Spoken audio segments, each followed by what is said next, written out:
Welcome to today's episode where we dive into the fascinating and at times unsettling world of covert mind control, secret experiments, and line between fiction and reality.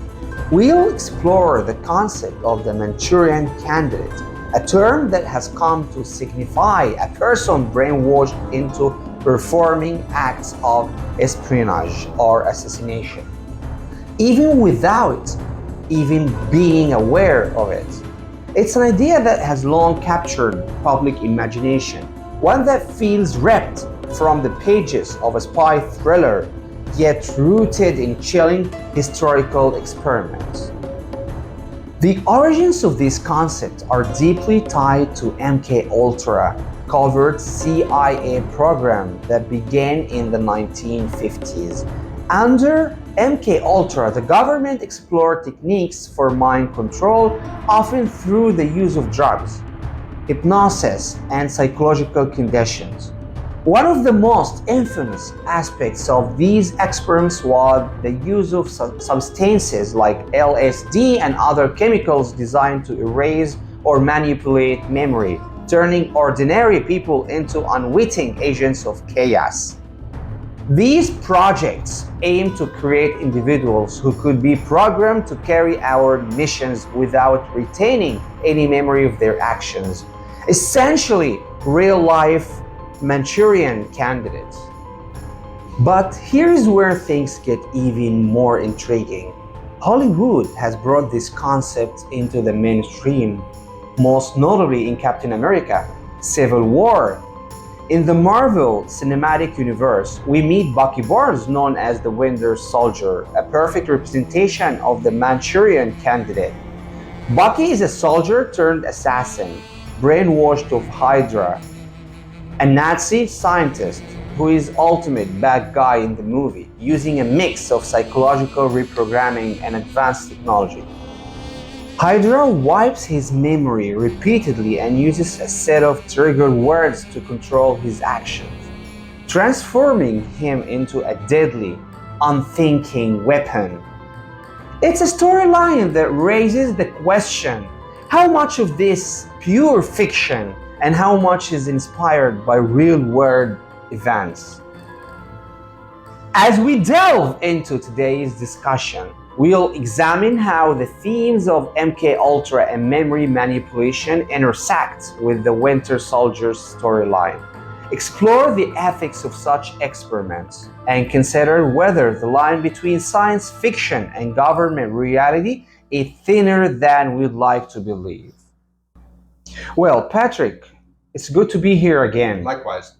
In these blockbuster movies, ones that deal with super soldiers, Avengers, Captain America, and all that, a lot of it based on real technology, help us to separate fact from fiction. It's merging the idea of the superhero with the concept of technological development and advancement, weaving the two together. These super soldiers have been enhanced through technology. You see this in the first Captain America movie, where they travel through a Tomorrowland-like scene, which is how the people in the 40s thought about science and technology as holding the promise for the future. He undergoes a type of genetic alteration and radiation that gives him special powers. But the powers in war cannot be separated from the powers of the psychological war effort. Before he even goes to fight in the first battle, he tours the United States with a theater crew and dancing girls. This is the guy who always holds the shield. The story of Steve Rogers, played by Chris Evans, tells the story of a frail but determined of a young man who becomes the first super soldier during the World War II. Yeah, you know it, the hero's journey. Yeah, exactly. Bringing it up to more modern times, as the movie progresses in time, as the saga progresses, one of the unrealistic depictions is that once a soldier receives such astonishing abilities, then he has a level of free will and autonomy and can, if he wants, break ranks and go out and do his own thing, disobey orders. The other soldiers we are introduced to, like the Avengers, aren't really those who have special powers, but they wear suits that give them special powers. And it's kind of a combination of both. Some of them have been enhanced Like in Deadpool and Wolverine, it's the cancer treatment that enhances him. In the world of intelligence agents, though, in the real world, the more high-powered someone is, the more important of a role they play in the mission, especially those entrusted with new technology or secret technology, the more they are subject to control by their handlers. And this even includes psychotropic control, drugs. Think of it as a switch that can be turned off if they go rogue. If they disobey, they get their chip turned off. Often soldiers enter the military for very idealistic reasons.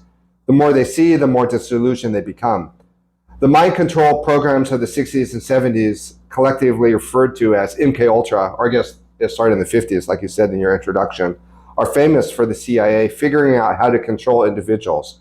And they think they flipped it onto controlling large populations, like the zombification of the entire world, as we've seen through these hijacked narratives. But a lesser known part of these experiments centered around how to control the soldiers themselves, the intelligence assets.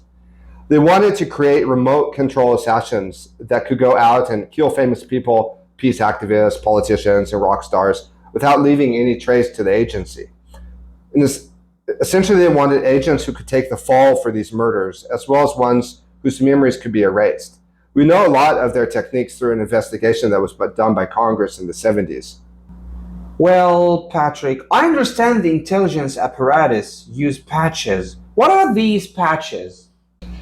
This comes from people having reached out to the British journalist David Icke, and he said that a man from the United States wrote to him. He read some of his books and he wanted to talk to him, and so David Icke traveled to the United States, and this man told about how he had entered the CIA for very idealistic reasons. He was a scientist working on nanotechnology, and when he started seeing what they were doing with his engineering ideas and what he was a part of, he said, hold it, I'm not having this anymore. I'm not going to be part of this. I want out. And he wanted to resign. So then a couple of days later, he's walking from his house and he has missing time. He wakes up on a bench outside kind of like an antechamber outside a hospital room. And he looks down and he has this patch on his chest, kind of like a shampoo sachet. Yeah. And it has this yellow liquid, kind of orange liquid. And he told David Icke that there's 900 of these CIA intelligence assets and scientists that have patches.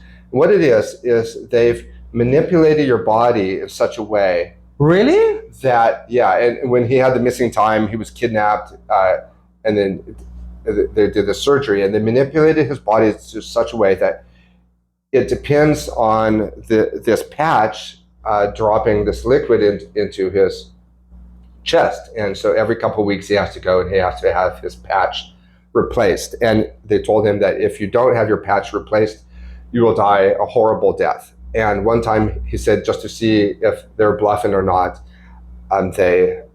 he didn't have the patch replaced, and he started to die. It wasn't a bluff. He would start to die a horrible death. They said that a lot of the times when these agents are ready to retire, and then they just don't replace the patch and they go away. And the agents don't blow the whistle because if they do that, then their families get tortured.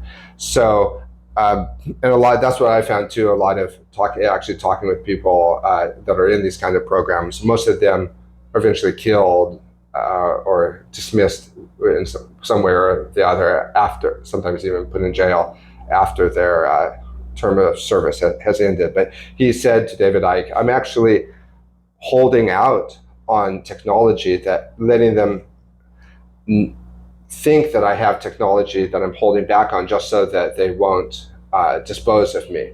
But so there's ways of keeping these agents under psychological control. And I knew a special forces operative, and he said every 6 months he had to go and get a shot. Like a vaccine? Not really. After all, they could have been enhancing him or holding out the option to eliminate him if things went wrong or if he knew too much. Actually, he told me that they told him that it was like a vaccine for the areas they were going to, but they were getting it every 6 months. And they also have drugs that erase the short-term memory. I mean, that's not even speculative. They're described in medical magazines, and I mean, you mentioned LSD, but that's only a beginning. The way a lot of these high-profile assassinations work is there's a patsy, and he doesn't actually carry out the attack or do the killing. He's made to be there, and then he takes the fall. He's placed somewhere strategically. And it's often a member of the special forces, patsies, spooks, and dupes, because they can be compelled to be at a certain place while a big event is happening. So they are then often the target afterwards of mind control, even if they themselves didn't actually carry out the crime. It's certainly a question to ask is how much of these school shootings and mass shootings in the US fit this kind of MK Ultra criteria. But I wonder how many of these school shootings or club shootings or concert shootings fit this criteria. I suspect a lot, or more than we imagine. These patsies are often the target of mind control afterwards, even if they themselves didn't actually carry out the crime. We saw a dramatic, fictionalized portrayal of this in the character of the Winter Soldier in the Avengers saga. And here in Latin America, we have firsthand knowledge of scopolamine. It's called the zombie drug, the most zombie flower, the most dangerous drug in the world. And we've all heard these stories about somebody takes a sniff and they enter a hypnotic state and help clear out the apartment, go to the bank, clear out their bank accounts, and afterwards don't remember anything. We've all seen the 3 Bourne Legacy movies with Matt Damon, but not a lot of people know that there's actually, he was a super soldier, not exactly the kind of the Avengers, but grounded in reality. And not a lot of people know there's actually a 4th Bourne movie that refers to Matt Damon, but it doesn't have the character in it. And it's starring Edward Norton and Jeremy Renner. And it's called The Bourne Legacy. And it actually follows a team of these intelligence assets that every so often they have to get a spinal tap to test their blood. And while they're out in the field, they have to take a pill every single day. And if they don't take the pill, then they can tell it from the blood, and they put them under. So they're under complete control. And then the CIA handler, who's played by Edward Norton, and Jeremy Renner is one of the agents, he just decides we're going to close the program. It's too intense. And so this pill that they have to take every day, one day it's just poison, and wherever they are, they just drop dead.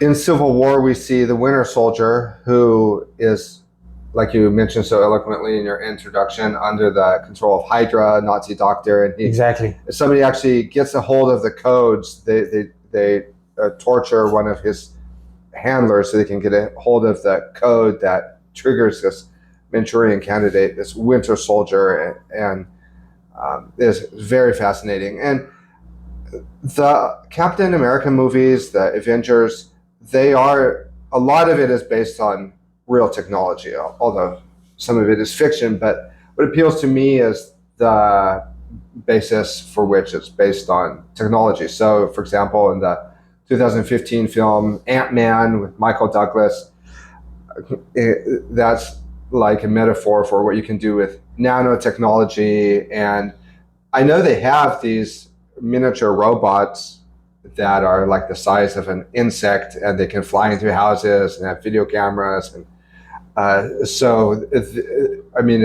very exaggerated in Ant-Man, and big houses suddenly becoming miniature. But the idea is based on, these like drone technology where things look like yellow jackets. And that's actually, the yellow jacket is actually a theme in Ant-Man. And there's actually, yellow jacket is an insect in the US that we have. And it's similar to a bee. It doesn't sting you though, but it bites. But in the movie, it's literally a yellow jacket. And the scientist played by Michael Douglas, he goes through this elaborate scheme to make this thief put on the yellow jacket and go do things. Because as soon as you put on the yellow jacket, you become Ant-Man. and so this thief starts working with the character of Michael Douglas, to go do things. And at one point he says to the scientist, "Why don't you just put on the yellow jacket?" And Michael Douglas turns to him and he says, "I used to wear the yellow jacket, but it did a damage in me." And that's kind of, for me, that's a metaphor for a lot of things. And, nanotechnology. Yeah. Did you see Deadpool and Wolverine? What do you think? Yeah, of course, it just came out, and I saw it on video with my computer. That the students love that song, "Bye Bye Bye," from NSYNC. Yeah, but aside from all the time travel stuff, which was really over the top and not believable, I thought it was interesting how they explored the theme of erectile dysfunction. It's not usually something we associate with super soldiers and the Avengers. It humanized him. It's a departure from the stereotype action hero who is invincible. He uses a Spider-Man suit like a kid. Yeah, to cover up the burns in his face. Or to conceal something else. I don't know, one part is really potent, but down there, You are going to keep me on this, aren't you? Yeah, if the shoe fits, wear it. If not, throw it out. During the movie, he certainly stayed with this. Everyone knew about his sexual problems. He mentions it time and again. He repeats himself. He reminds me of you, Patrick. Really? You don't go around in a Spider-Man suit, though. And I'm not impotent. Ryan Reynolds is such a great actor. Are you a fan? Huge fan. And Ryan Reynolds, he didn't just appear out of nowhere with a handsome face. He was a child actor. He's Canadian. Yeah, I think I kind of know what you're talking about, though. How in real life a super soldier is going to be under such control. They would never go rogue and be all independent like in these movies. Yeah, and one of the reasons the U.S. military stopped consulting on the Avengers in the series is the way the leaders of the Avengers aren't answerable to any government or state. I guess the experts at the Pentagon who do movie consulting like it better if you say directly that they run the super soldiers, like in the first Captain America movie where it was explicit. Yeah, but that was placed during World War II. The good guys and the bad guys were obvious. I miss those days. I mean, having really obvious sides. Yeah, you and me both know that's not the world we live in anymore. If you could be a superhero, Holly, who would you choose? Well, I'd be Elon Musk. From one business owner to another, he's my superhero. He's not a superhero. He's mine. Rocket Man. Okay, Elton John. The Winter Soldier. Does he hibernate? In a sense, yes. This is based on Dr. Ewan Cameron's work with the CIA on MKUltra, a mind control program. Who was Dr. Ewan Cameron? Well, he was a psychiatrist that was sent to Nuremberg. Remember when they had the Nuremberg trials to convict the Nazis of crimes against humanity? Yeah. And he was sent as part of a committee to mete out punishment to Nazi war criminals. But something far more sinister was afoot. He listened to the sick Nazi doctors who had done experiments on little children. He certainly had access to their archives. He then brought back the Nazi experiments to the US. He also brought back actual Nazis as part of the Operation Paperclip. We talked a little bit about that yesterday on the podcast about the rat line that took them through Spain and to the United States.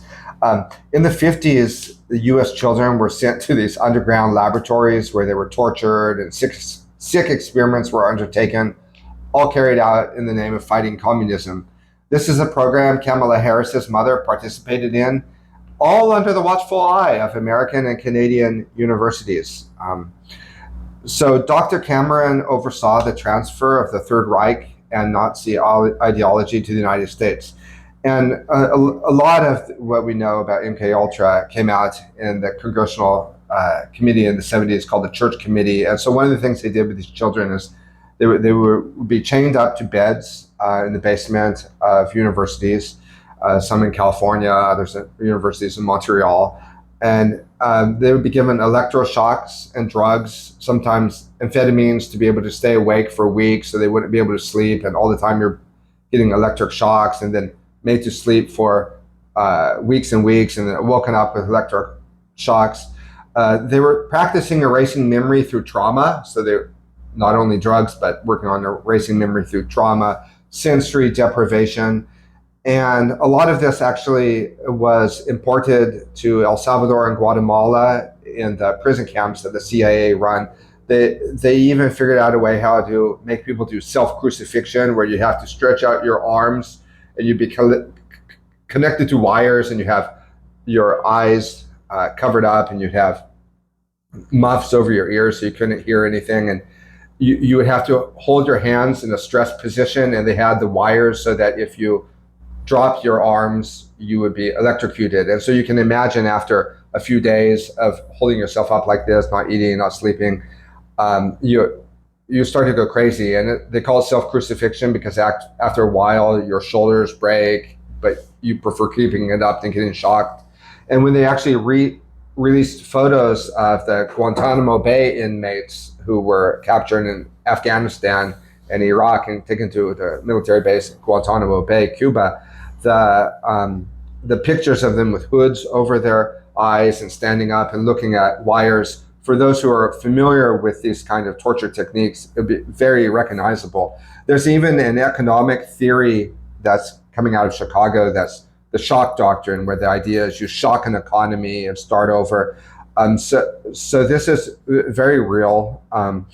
And in the Captain America movie Civil War, the leader of the team, played by Robert Downey Jr., who's the leader of the Avengers, he turns to the man who had killed his parents, although he doesn't know that yet, and he yells, "Hey, Manchurian Candidate!" You know, because like every soldier has their things that give them the power. Like there's the Jeremy Renner who has the crossbow, and you know there's the other one with the shield.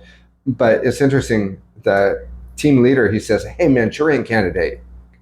That's his greeting. And every American knows what a Manchurian Candidate refers to. But in the Spanish version of Captain America Civil War, because they don't have that specific cultural reference, because Manchurian Candidate comes from a movie with Frank Sinatra, and there's also updated ones, like I think Daniel Washington was in one. That part of the movie is translated simply as zombie killer or assassino zombie, from the use of the term zombie, which means having one's will superseded, completely taken over. Now, it's very interesting that in the presidential debate that Donald Trump had with Joe Biden, the one which caused Biden to withdraw from the race. Yeah, the pull-out method failed again. Oh, right. No kidding. In this debate, Trump referred to Biden as a Manchurian Candidate. I watched the debate later after it had been translated into Spanish to see if they would translate it too as assassino's zombie or zombie killer, but they didn't. But it would have been something if they had. I mean, that would have been something. And I would have said that it was an accurate translation. If they had done this, it certainly would have caused shock and surprise in Latin America. Unfortunately, saying Candidato de Manchuria was meaningless to a Latin American audience. What does it mean, though, a Manchurian Candidate? It refers to a political character who is kept under mind control, activated through codes. It's become a way to refer to these programmed hitmen, killers we know about as part of the huge congressional investigation they had in the 70s during a brief period of liberalization. In the Captain America Civil War movie, we see how these programmed killers can be triggered, woke up through certain phrases, as well as regressed through torture. In the end, a group of Avengers go to a prison where a bunch of the winter soldiers, Manchurian Candidates, zombies, whatever you want to call them, they're kept on ice. They're frozen and just waiting to be activated through these codes. There's a very exaggerated vision of this, but like you said in your eloquent intro, this has made the concept of the Manchurian Candidate mainstream, you know? And the main character in the Captain America saga, this blonde-haired hero who goes to sleep at the end of World War II with a shield, only to awaken in post-September 11th America. And here's where we see the first hint of time travel that's made over the top in Deadpool and Wolverine, where clones of the super soldiers are running around in like a string theory. But this Captain America with a shield, he really believed in the beginning that he was making the world a better place. And when he later realizes, when he's woken up in post-September 11th America, he realizes he has been made a pawn and it's part of a political agenda. The world's very different, and he goes rogue and he starts working for himself. He's still a Peter Pan, though, for having literally hibernated as if on ice for 60 years, And Peter Pan, remember, he lived in Never Never Land. And this Captain America, he's still every bit as much the man who literally never grew up, like Peter Pan, because he didn't grow up politically. He's still stuck in the 40s. And you see his idealism bumping up against this newfound realism. You said he's like a Peter Pan, Arrested Development. It could be also Deadpool in the Superman costume.